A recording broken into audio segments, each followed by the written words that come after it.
오늘 하나님께서 우리에게 주시는 말씀은 누가복음 23장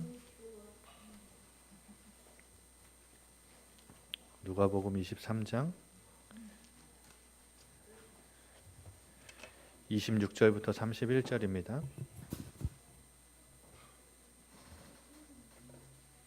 누가복음 23장 26절부터 31절. 우리 다 같이 한 목소리로 합독하겠습니다. 그들이 예수를 끌고 갈 때에 시몬이라는 구레네 사람이 시골에서 오는 것을 붙들어 그에게 십자가를 지워 예수를 따르게 하더라. 또 백성과 및 그를 위하여 가슴을 치며 슬피 우는 여자의 큰 무리가 따라오는지라. 예수께서 돌이켜 그들을 향하여 이르시되 예루살렘의 딸들아 나를 위하여 울지 말고 너희와 너희 자녀를 위하여 울라. 보라, 날이 이르면 사람이 말하기를 잉태하지 못하는 이의 위와 해산하지 못한 배와 먹이지 못한 젖이 복이 있다 하리라. 그때에 사람이 산들을 대하여 우리 위에 무너지라 하며 작은 산들을 대하여 우리를 덮으라 하리라. 푸른 나무에도 이같이 하거든 마른 나무에는 어떻게 되리요 하시니라. 아멘.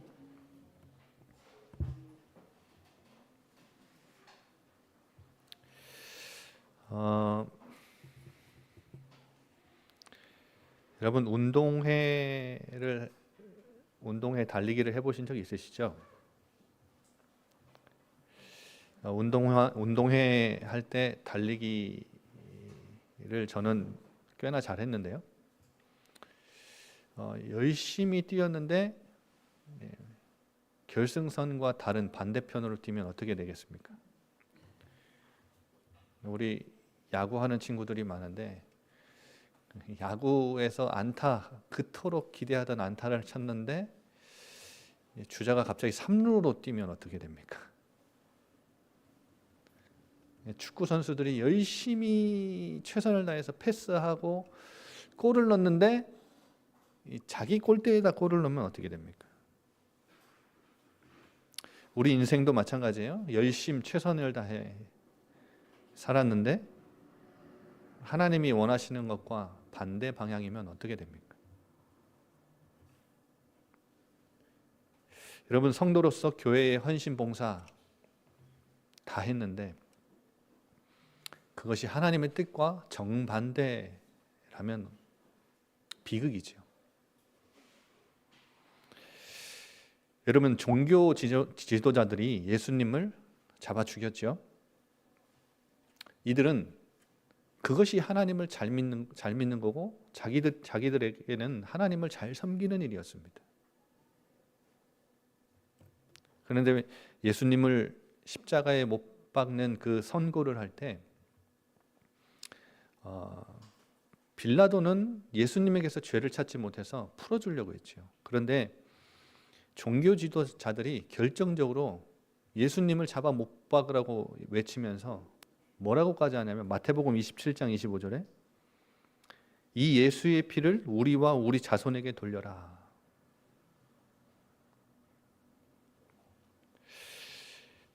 그래서 결국 예루살렘과 성전은 예수님 이후 70년, AD 70년에 주후 70년에 로마의 티투스 장군에 의해서 완전히 함락되고 불타고 무너졌습니다.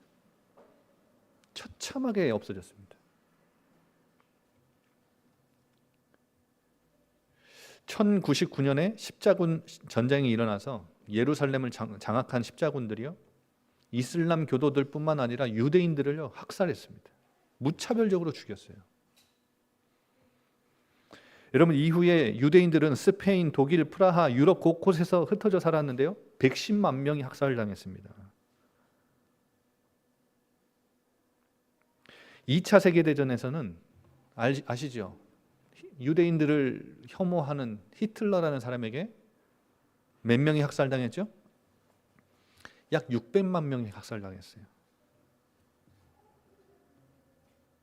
그러니까 이 종교 예수님을 거부하고 잡아 죽인 종교 지도자들의 이 말 한마디가요 얼마나 무서운 비극을 낳습니까? 이들은 열심히 하나님을 섬긴다고 하는 일이었다니까요. 그런데 하나님의 뜻과는 뭐예요? 정반대예요.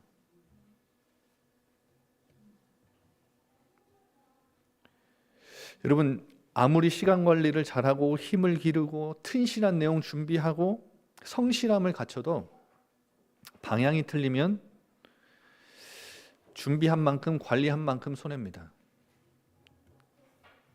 그래서 우리 교회의 방향은, 우리 교회가 모여야 되는 이유는 어디에다 지금 방향을 설정을 해야 되느냐. 그 이후에 여러분, 제가 지금 계속 전도 선교 얘기를 하는데 그 이후에 전도를 어떻게 할 건지, 선교를 어떻게 할 건지는 이후에 말씀드리겠습니다. 천천히 말씀드릴게요. 그런데 우리 교회의 방향을 설정하는 거예요. 지금 방향을 어디를 향해야 하는지, 우리가 왜 모여야 되는지, 무엇을 목적으로 두고 우리가 모여야 하는지. 그럼 지난주에 말씀 나눴던 대로 초대교회는 성령님이 임재하심으로 잉태했죠. 서로 성령님의 충만함을 받으니까 막 각 나라 언어로 방언을 하는데 하나님의 놀라운 일들을 막 증거해요. 방언으로. 그런데 문 열고 딱 나가보니까 누가 있어요? 당장에 문 열고 나가보니까 누가 있어요? 15나라 사람들이 모여 있잖아요. 이들이 놀라요. 자기네 나라 말로 막 방언하거든요. 하나님의 큰 일을 막 설명하는데, 이 사람들 저 갈릴리 사람이고 유대인들인데 어떻게 우리나라 말을 알지? 이게 되는 거예요.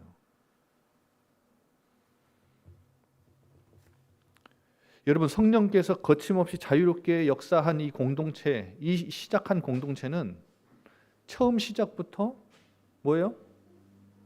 하나님이 전도와 선교를 위해 역사하신 거예요. 그래서 사도행전은 계속해서 28장까지 쭉 우리에게 증거하는 내용이 딱 하나죠. 성령께서 인도하시고 역사하시는 이 공동체, 교회를 통해서 하나님이 하나님 나라의 일을 하시는데 어떤 공동체가 돼요? 절대 폐쇄적인 공동체가 될 수 없습니다. 절대 자기 중심적인, 자기 충족적인 집단이 될 수 없어요. 교회는 성령님이 역사하시면. 그러니까 우리만 알고 우리만 모이고 우리끼리 아웅다웅 이게 아니라는 거예요.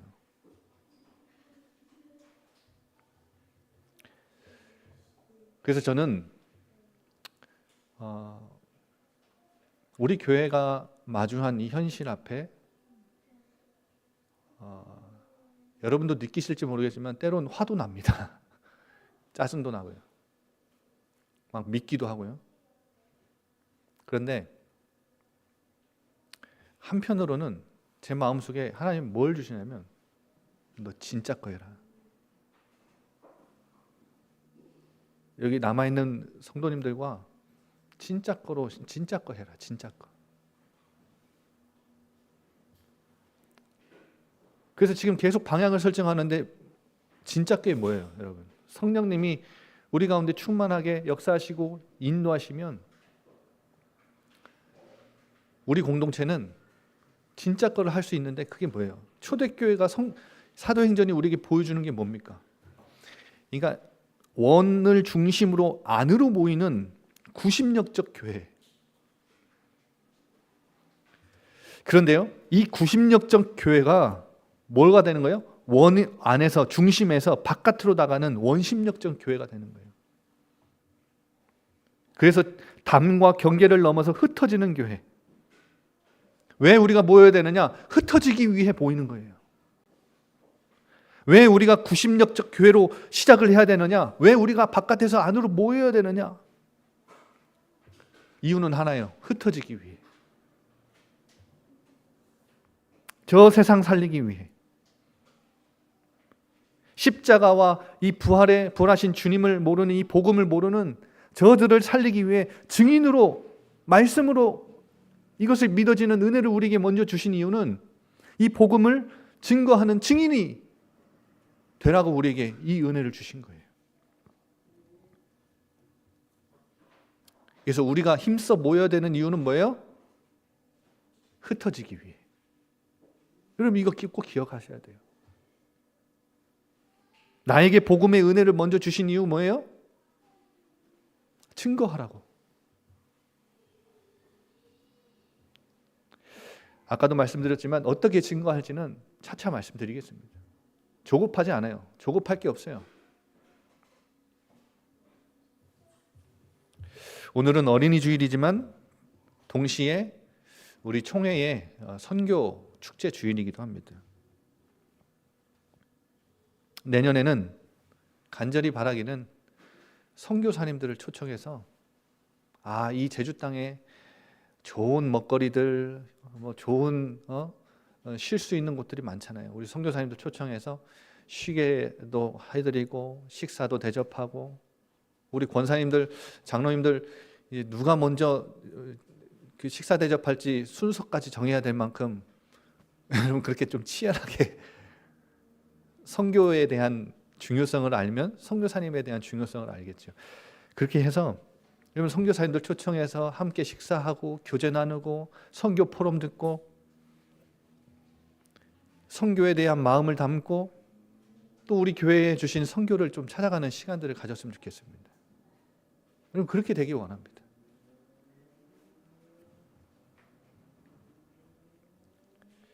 오늘 선교에 대해서 잠깐 말씀을 나눌 건데요. 여러분 선교가 뭐죠? 종교를 널리 선전해서 널리 펴는 것을 선교라고 하죠. 근데 그러면 선교사는 뭡니까? 외국에 파견되어서 기독교 전도에 정사하는 사람을 이제 선교사라고 하죠. 이게 그 단어의 개념이에요. 그러니까 사전에 있는 단어예요. 여러분 근데 이제 쉽게 말씀드려 보면 흔히 선교사라 함은 자신이 살던 나라에서 정착하지 않고 이제 누군가의 어떤 기관의 파송을 받아서 다른 나라로 나가서 복음을 전하는 사람이죠. 이 선교사님들이 복음을 전하는 그 사역이 선교사역입니다. 여러분 그런데 최초의 선교사님이 누군지 아세요? 바로 우리 예수님이십니다. 요한복음 7장 16절에 보면 예수님에 대한 가르침을 듣고 가르침에 대한 논란이 일어났어요. 그때 예수님이 이렇게 말씀하십니다. 내 교훈은 내 것이 아니라 누구의 것이래요?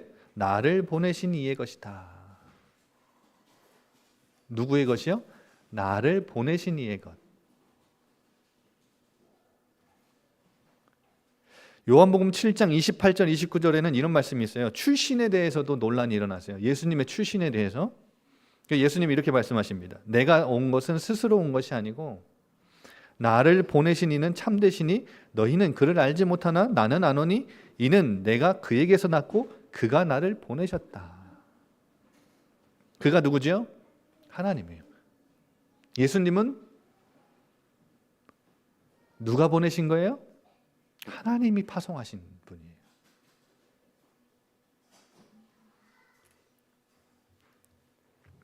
하나님 나라, 하늘나라에서 아버지 하나님의 파송을 받아 이 땅에, 이 세상 나라에 오신 분이 예수님이에요. 예수님의 존재는 존재 자체가 선교사예요. 선교적 존재란 말입니다. 근데 마태복음 8장 10절에 보면요. 예수님 이렇게 말씀하시죠. 여우도 굴이고 공중에 새도 거처가 있지만 인자는 머리 둘 곳이 없다. 화려하고 안락하고 편안한 삶이 아니라 불편하고 외롭고 불완전한 떠돌이 인생, 나그네 인생을 살기 위해 이 땅에 오셨다는 거예요. 한마디로 하나님의 파송을 받아 이 땅에 내려오신 예수님은 사명을 감당하시기 위해 보내심을 받은 분이에요. 예수님의 사명은 뭐예요? 선교적 사명입니다. 그러니까 어디 한 곳에 내 나라에 머무는 것이 아니라 다른 나라에 가서 복음을 전하는, 예수님은 복음을 완성하기 위해 하나님 나라에서 이 땅에 오신 분이죠. 누구의 파송을 받아? 하나님의 파송을 받아. 그래서 예수님은 선교적 존재로서 이 땅에 오셨고 이 땅에서 선교사 인생을 사신 분이에요. 요한복음 17장 18절에 그렇게 파송을 받으신 예수님이 또 누구를 파송하십니까? 세상에? 요한복음 17장 18절에 이런 말씀이 있어요. 아버지께서 나를 세상에 보내신 것 같이 나도 그들을 세상에 보내었고. 그들이 누굽니까? 제자들이에요. 예수님이 아버지의 파송을 받아 이 땅에 선교적 존재로 오셔서 선교사 인생을 사신 것처럼 나도 이제 이 제자들을 이 세상에 선교적 존재로 이들을 파송하고, 이들의 인생이 어떤 인생이 되길 원하는 거예요? 선교사 인생을 살기를 간절히 원하면서 우리를 보내신 거예요. 그러면 구원받은 나는 어떤 존재예요? 선교적 존재예요. 나는 존재 자체가 선교적 존재예요. 우리의 시민권은 어디에 있어요? 예수님 통해서 하늘나라에 있잖아요. 그런데 우리는 어디 살아요? 아직 이 땅에 살아요. 우리는 하늘나라 시민권자인데 이 땅을 살아요. 선교사예요. 무엇을 위해서?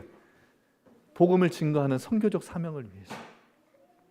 그래서 여러분, 구원받은 여러분을, 그 가정 가문에 여러분을 하나님이 파송하신 겁니다. 여러분 가정 가문 얼마나 비참합니까? 예수 안 믿고 지금 우상 숭배에 빠져가지고 얼마나 비참하게 삽니까? 귀신에게 머리 조아리며 우상에게 머리 조아리며 삽니다. 여러분, 구원받은 여러분을 선교사로 부르시고 선교사로 여러분이 그 학교에 들어갔다는 것은 그 학교에 하나님 파송하신 겁니다. 선교사로. 여러분이 그 일터에 갔다는 것은 하나님이 여러분을 선교사로 그 일터에 파송하신 거예요.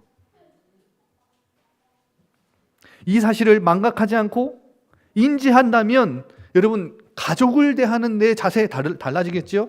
옆집 사람 대하는 내 마음 다를 겁니다. 함께 일하는 사람들에 대한 내 태도 달라질 거예요. 하나님이 여러분을 선교사로 그곳에 보내셨는데 내가 그걸 망각하고 산다면, 원망과 불평과 갈등 구조 속에 다 매여갖고 산다면 하나님이 응답하실 이유가 없는 거예요.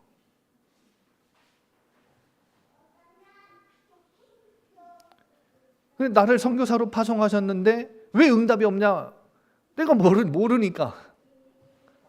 응답을 주셨어도 발견 못하는 뿐만 아니라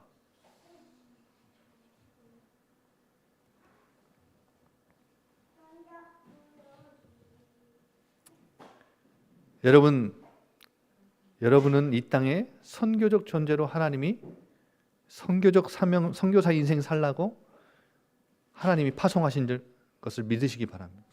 여러분, 이거 있어야 돼요. 내가 누군지, 난 선교사라는 것을 알아야 돼요. 이거 늘 인지하고 있어야 돼요.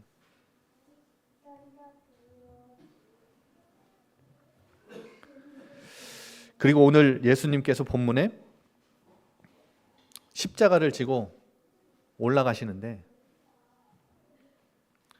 여자들이, 많은 무리들 가운데 여자 그룹이 있어요.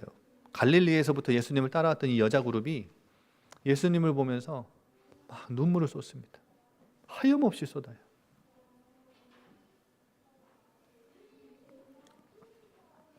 그런데 예수님께서 이 눈물의 방향을 재설정해 주시죠. 예수님은 지금 영광 가운데 입성하시는 중이기 때문에 예수님을 위해서 울 게 아니에요. 누굴 위해 울어야 돼요? 예루살렘의 딸들아. 이제 이 예루살렘은 예수님을 거부했기 때문에 아까 앞서 말씀드린 대로 이제 70년 후에 티투스 장군에 의해서 완전 무너질 거예요. 돌 위에 돌 하나도 남지 않을 거예요. 얼마나 비참하게 죽었는지 아십니까, 사람들이? 누가복음 21장 6절에 예수님이 예언하셨잖아요. 성전을 보면서 눈물 흘리셨어요.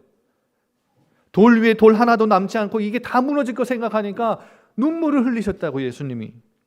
21장 20절 24절에 보면 예루살렘 주민들이 어떻게 살육당하는지, 여러분, 남자들은 싸우거나 도망이라도 가지 이 여자들은 잘 도망도 못 가잖아요. 여자들에게 진노가 가장 크게 임하고요, 아이들은 이방인들에게 짓밟힐 거예요.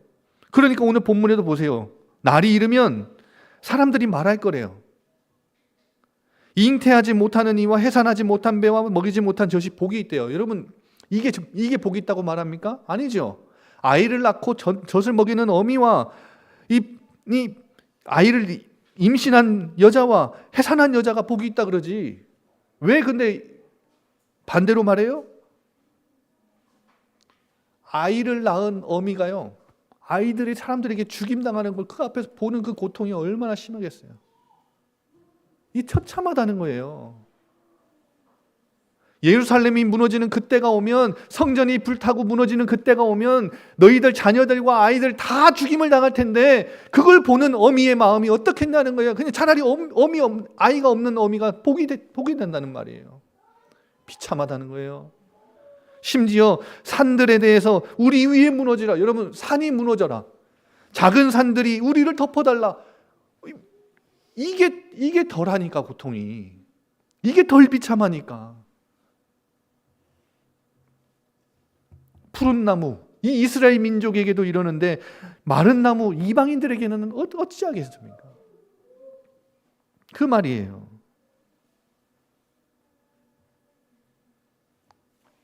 여러분, 아까 앞서 말씀드린 대로 우리는 선교사로 이 땅에 부름받아서 선교사 인생을 살기 위해서 하나님이 우리를 보내시고 파송하셨는데, 우리가 말하는, 이제까지 말한 선교는 가까운 곳에서 타문화권까지 가는 거예요. 수평적인 선교입니다. 수평적인 개념의 선교만 얘기했어요.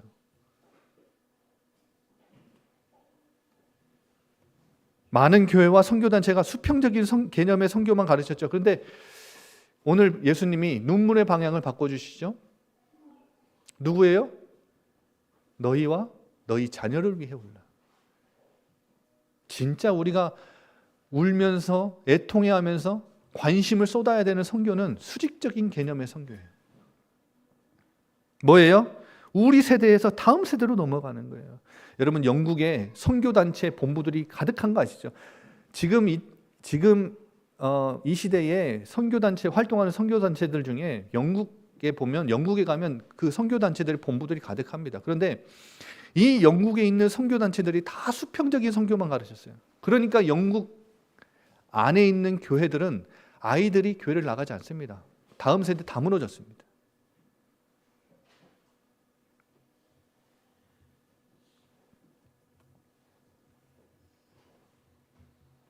그래서 오늘 예수님께서 나를 위해 울지 말고 너와 너희 자녀를 위해 울어라.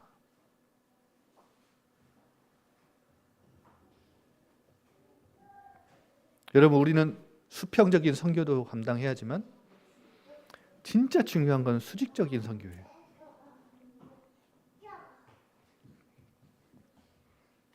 우리 자녀들이 마주할 미래는 어떤 미래입니까? 우리 아이들은 어떤 미래를 지금 기다리고 있어요? 창세기 3장의 자기중심이, 이 사상이 모든 분야에 깊게 뿌리 내려 있습니다.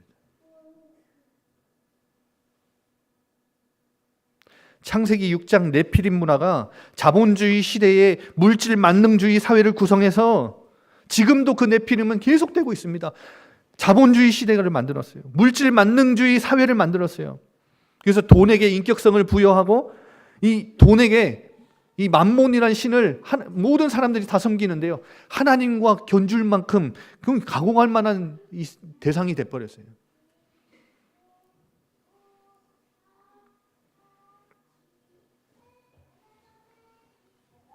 그래서 심지어 크리스찬들도 돈의 노예가 돼서, 탐욕 탐심의 노예가 돼서 더 벌기 위해서, 더 많이 모으기 위해서 돈에 끌려다니는 사람들이 많죠. 대표적인 인물이 가룟 유다입니다. 새벽기도 때 말씀드렸죠. 가룟 유다는 원래 도둑놈이에요. 그런데 예수님의 제자였잖아요. 그래서 성경에 나오는 가룟 유다에 대한 표현은 앞에 뭐가 하나 수식어가 붙습니다. 뭐가 붙지요? 12 중 하나인 가룟 유다, 이렇게 붙어요. 무슨 말이에요? 예수님의 그 제자 공동체 중에도 도둑놈이 있다는 거예요. 이 사람은 원래 돈에 밝은 사람이고 돈 계산이 빠른 사람이에요. 이게 돈에 대한 이게 민감도가요 엄청난 사람인데 예수님이 결국 자기를 채워주지 못할 걸 아니까 은 30에 예수님을 갖다 팔잖아요. 사탄이 그 탐욕 탐심을 공격한 거예요. 갖고 논 거예요. 여러분 지금 시대도 마찬가지예요. 돈에게 인격성을 부여해가지고요. 난 하나님을 섬긴다고 하지만 사실은 만몬을 섬기는 사람들이 더 많아요. 하나님을 섬기는 척하지만 사실 나를 부욕해 해주고 돈 벌게 해주는 하나님 믿는 사람 많다고요. 그런 사람들 교회 가득 찼습니다. 그게 뭐냐? 창세기 6장이에요. 창세기 11장의 바벨탑 문화는요 11장으로 끝난 게 아닙니다. 그 이야기로 끝난 게 아니에요. 지금도 이 시대에 포스트 모던이라는 성을 높이 쌓아가지고요 하나님을 대적합니다. 하나님을 대적하는 문화가 이 세상을 장악하게 만들었어요. 여러분 하나님의 진리에 도전을 하지요. 절대 기준, 예전에 기독교가 장악한 시대가 성경에 의해서 절대 기준을 제시했다면 이 포스트 모던은 기독교 세계관에서 절대적이라고 말하는 것을 다 상대화시킵니다. 그럼 예를 들면 하나님, 우리 인간에게 절대적이냐? 아니라는 거예요. 내가 주인이지. 예배? 절대적이라고 얘기 안 해요. 포스트 모던은 야 생산성주의 시대에 너네 주일날 쉬어. 가족들끼리 놀러가. 돈 벌어. 장사해. 뭐 생산성 없이 뭐 교회 가서 예배를 드려? 그게 포스트 모던이라고요. 학생들에게는요. 야 주일날 너 공부해. 그럼 점수 더 높아져. 저 공부도 못하니까 저 주일날 교회 가서 뭐 하나님 앞에 엎드리는 거 아니야? 이렇게 말한다고요. 그게 포스트 모던이에요. 다 상대적인 걸로 만들죠. 그런데요, 포스트 모던은 성경에서 상대적이라고 말하는 것들을 다 절대화시켜요. 아까 말씀드려요. 돈 상대적인 거지요. 성경에서는 상대적인 거예요. 절대적인 거 아닙니다. 그런데 어떻게 만들죠? 아, 이거 없으면 안 돼. 나 죽어. 그러니까 어떻게 해요? 못 넣는 거예요.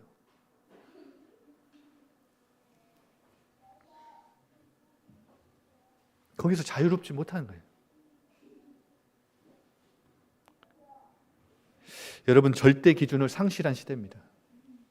우리 아이들이 마주할 시대는 심각한 가치관 혼란에 빠진 세상입니다.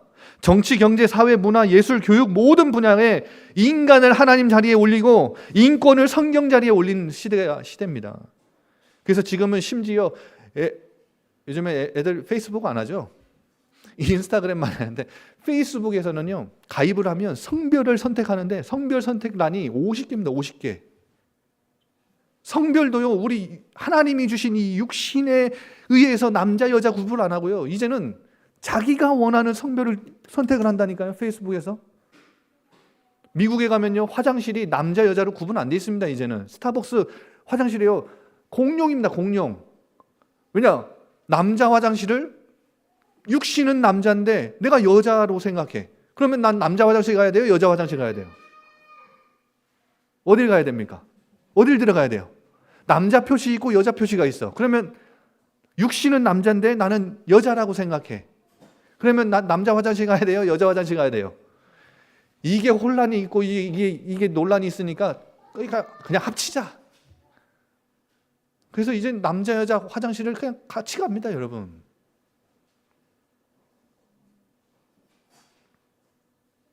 성별도 거부해요.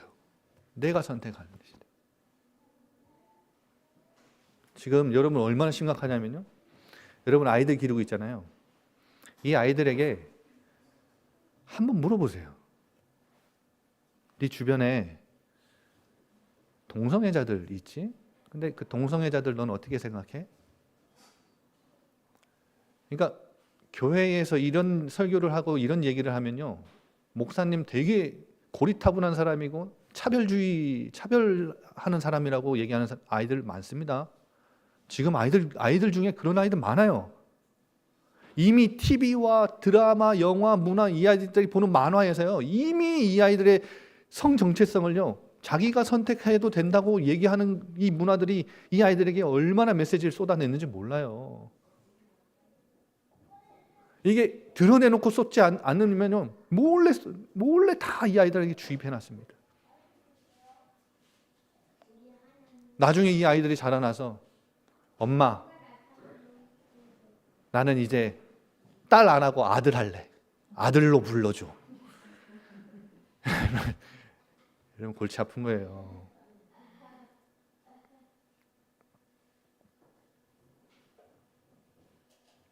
여러분, 우리 아이들이 마주할 미래가 이래요. 얼마나 끔찍하고 비참합니까? 그래서 오늘 예수님이, 야, 너 나를 위해 울어? 난 영광 가운데 들어가는 건데? 너랑 너희 자녀를 위해 울어. 너네 눈물 울지 말아야 될 것에 대해서 울지 말고 울지 말고 울어야 될 것에 대해서 울어.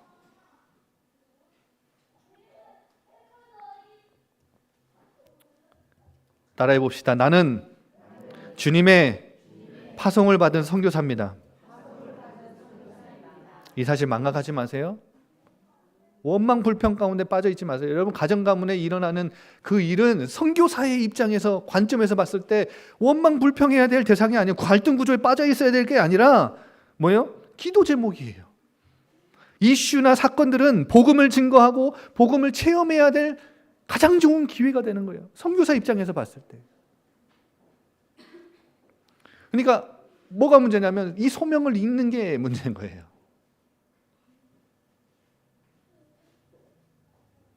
이제까지 주님이 나를 파송하셨는데 이걸 잊고 살았다면 이것 때문에 울어야 돼요.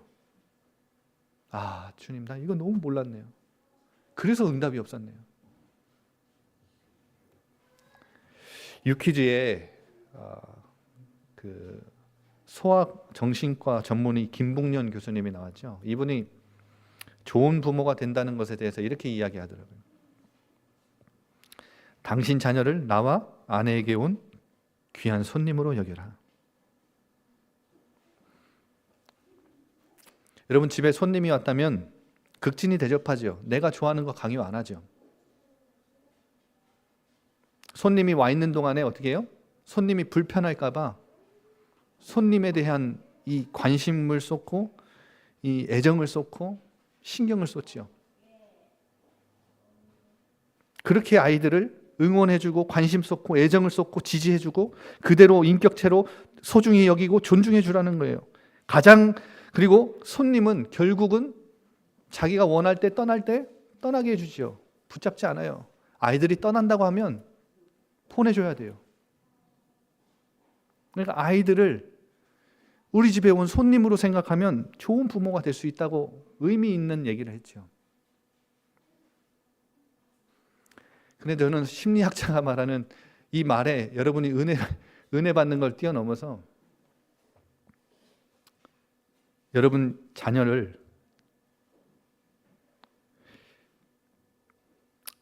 하나님이 우리 가정에 보내신 귀한 선교사님으로 됐으면 좋겠어요. 여러분 자녀는 선교사님이에요.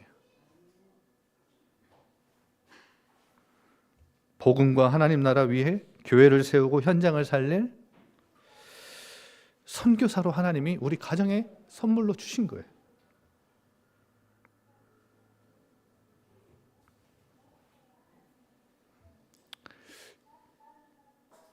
근데 내가 이걸 너무 몰랐어요.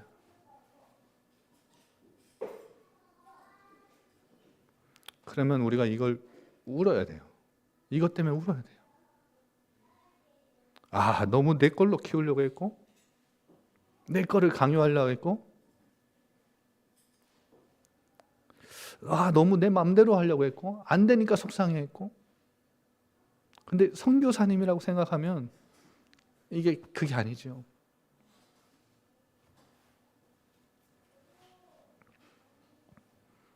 이걸 몰랐다면 울어야 돼요.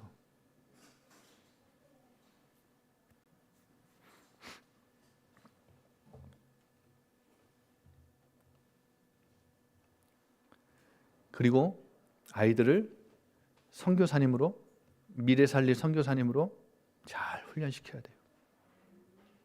아이들에게 만문 따라 살지 않고 돈에 함몰되지 않도록, 돈 따라다니는 인생 되지 않도록, 하나님 섬기는 인생 되도록 경제에 대해서 잘 가르쳐야 돼요.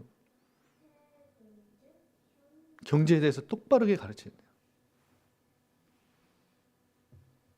그리고 성경에서 말하는 절대 기준이 뭔지를, 말씀을, 성경을 최선을 다해 가르쳐야 돼요. 말씀이, 성경이 이 아이들의 삶의 절대 기준에서 무너지면 분별을 못해요. 분별을 하려면 기준이 있어야 되냐. 그 기준이 뭐예요? 말씀이에요. 근데 말씀을 가지고 분별을 못한다. 뭐가 선한 것이고 악한 것인지, 뭐가 옳은 것이고 뭐가 나쁜 것인지, 하나님이 뭘 원하시고 뭘 원하지 않는지 분별을 하려면 말씀이 있어요. 기준이 있어야 돼요. 그게 말씀이에요. 근데 성경을 안 가르쳐. 세상 공부만 열심히 가르치는데 성경을 안 가르쳐. 그러니까 세상 공부도 가르쳐야 됩니다, 여러분. 그거 필요 없다는 말이 아닙니다. 그러나 그건 세상 부모님들도 다 가르치는 거잖아요.